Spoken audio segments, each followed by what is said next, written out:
Hello friends, welcome to my channel. આજે આપણે બનાવીશું મેથી મટર મલાઈ સબ્જી. તો એના માટે મેં અહીંયા ગેસ ઉપર પેન ચડાવી દીધું છે. 2 મોટા ચમચા તેલ એડ કરી દઈશું. તેલ ગરમ થાય એટલે જીરું એડ કરી દઈશું. જીરું થઈ ગયું છે તો હિંગ એડ કરી દઈશું. મેં અહીંયા મીડિયમ તીખા મરચાં લીધેલા છે તે એડ કરી દઈશું.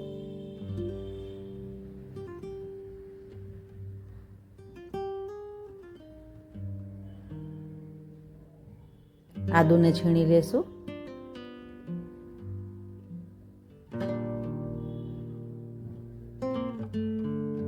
સાંતળી લેશું. ગેસ અહીંયા ધીમો જ રાખવાનો છે.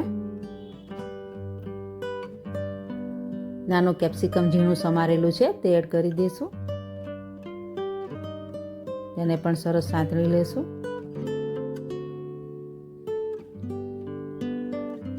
લીલું લસણ લીધેલું છે તે એડ કરી દઈશું. તમે અહીંયા સૂકું લસણ પણ લઈ શકો છો.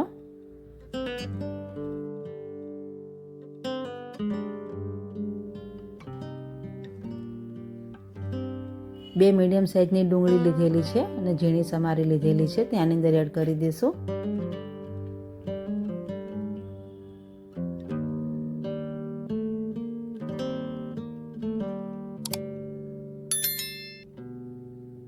લીલી ડુંગળી પણ લીધેલી છે.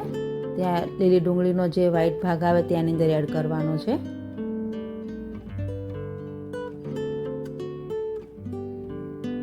સહેજ મીઠું નાખીશું જેથી સરસ બધું સંતોળી જાય.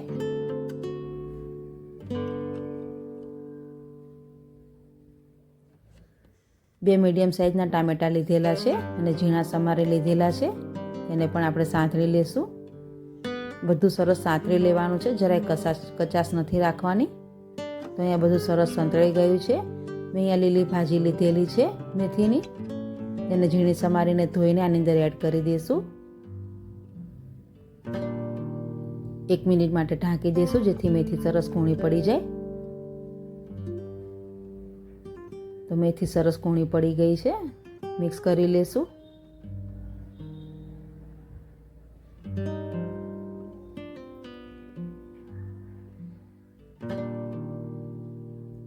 વટાણા મેં અહીંયા બોઇલ કરી લીધેલા છે ત્યાંની અંદર એડ કરી દઈશું.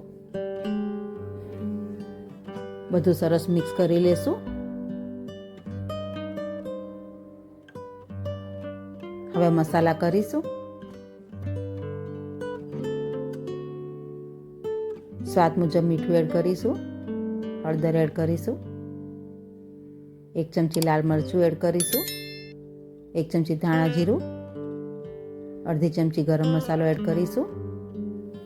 બધું સારી રીતે મિક્સ કરી લેશું.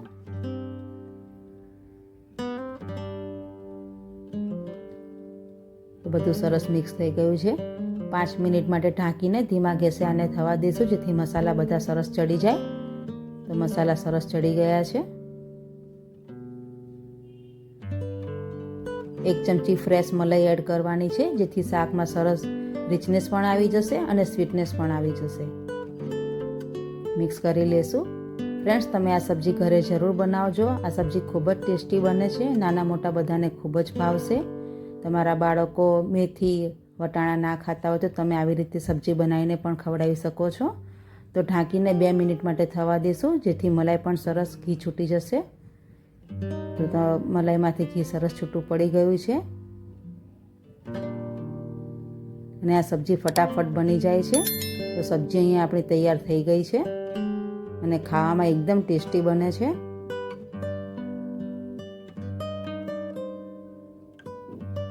તો અહીંયા સબ્જી તૈયાર થઈ ગઈ છે. તો હવે સર્વ કરીશું. તો તમે આ સબ્જી રોટલી, રોટલા, ભાખરી, પૂરી સાથે આ સબ્જી ખૂબ જ સરસ લાગે છે. તો ફ્રેન્ડ્સ, તમે એક વખત ઘરે જરૂર ટ્રાય કરજો. તો તૈયાર છે મેથી મટર મલાઈ સબ્જી.